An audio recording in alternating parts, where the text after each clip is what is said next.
شاری نەجەف هەموو ساڵێک لە پێش هاتنی جەژنی غەدیری شیعەکان و هاتنی مانگی محەڕەم میوانداری کۆمەڵێک هونەرمەند و ڕۆژنامەنووس و نووسەر و ڕۆشنبیر دەکات. میوانداری کۆمەڵێک میدیاکار و کۆمپانیا و تەلەڤیزیۆن دەکات، ئەویش بۆ فیستیڤاڵی غەدیر بۆ ڕاگەیاندن.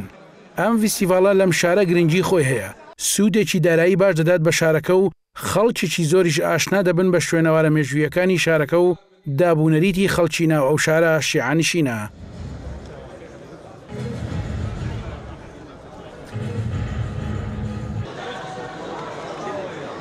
وإلى الآن مشارك أكثر من 22 دولة تقريبا من الدول. لە ئێستادا زیاتر لە 22 دەوڵەت بەشدارن لەم فیستیڤاڵەدا. ئەمە لە چاو ساڵی پار قەرەباڵغترە و بەشداربووان زیاترن.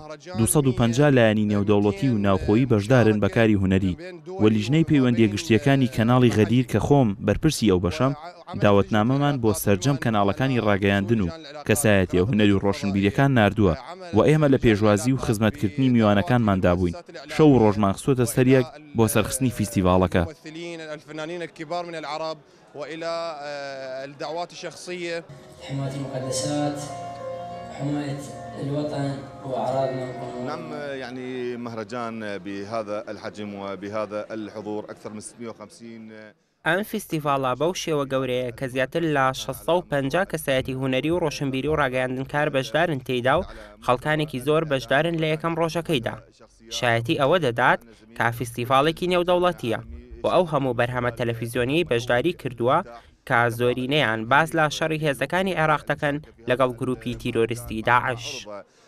من أفلام وثائقية وخاصة الأفلام التي تخص الحرب أو العمليات العسكرية ضد عصابات داعش. أنا خبرت نسوان الحارة يجتمعوا عند مقاسم الخياطة.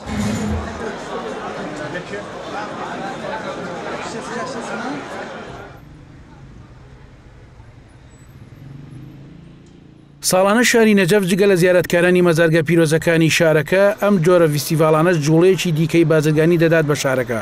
ئەمە جگەلەوەی جۆرە پەیوەندیێکی گرنگیش لە نێوان وڵاتە جیاوازەکان کە بەشدارن لە فیستیڤاڵەکە دروست دەبێت.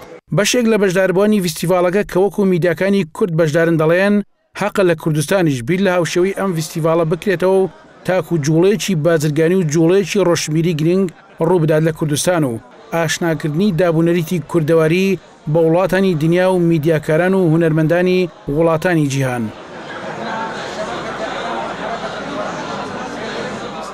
ئێمە وەکو کەناڵە کوردیەکان ئەمڕۆ ژمارەیە کەناڵی کوردی لێرە بەشداری لەم فستیڤاڵەدا بەڕاستی زۆر گرینگە لە هەرێمی کوردستانی شتۆڕی میدیای ڕاگەیاندن دۆزیەکانی ڕاگەیاندن بیر لەوە بکەنەوە یا وەزارەتی ڕۆشنبیری کە بەداخەوە تەنها ناوە بیر لەوە بکەنەوە کە چۆن فستیڤالێک ساز بکرێ بۆ زیاتر بەهێزکردنی پەیوەندی نێوان سەرجەمدام و دۆزیەکانی ڕاگەیاندن لەسەر ئاستی دنیا بەگشتی و ناوچەکە بە تایبەتی بۆ گرێدانی زیاتر پەیوەندیەکانی ئاستی ڕاگەیاندن و گەیاندنی سوود بە یەکتری و لەو نێوەندەشدا گەیاندنی پەیامی ئێمە و کەلتوری ئێمە وەکو کورد وەکو نەتەوەی کورد و ناساندنی شوناسی خۆمان بەوان.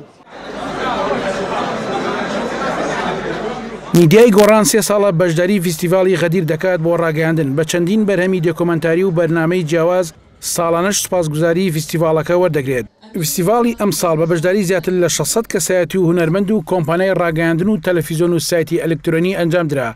زیاتر لە 250 کاری تەلەڤیزیۆنیش وەک پێشبڕکێک ئامادە بوون. فیستیڤاڵی غەدیر بۆ ڕاگەیاندن لە ناو کەناڵی تەلەڤیزیۆنی غەدیر ئەنجامەدرێت. ئەم کەناڵە سەربەڕێکخراوی بەدرا کە هادی عەمری سەرپەرشتی دەکات. عەبدوڕەحمان ئەبوبەکر، نێداوی کێنێن، نەجەف.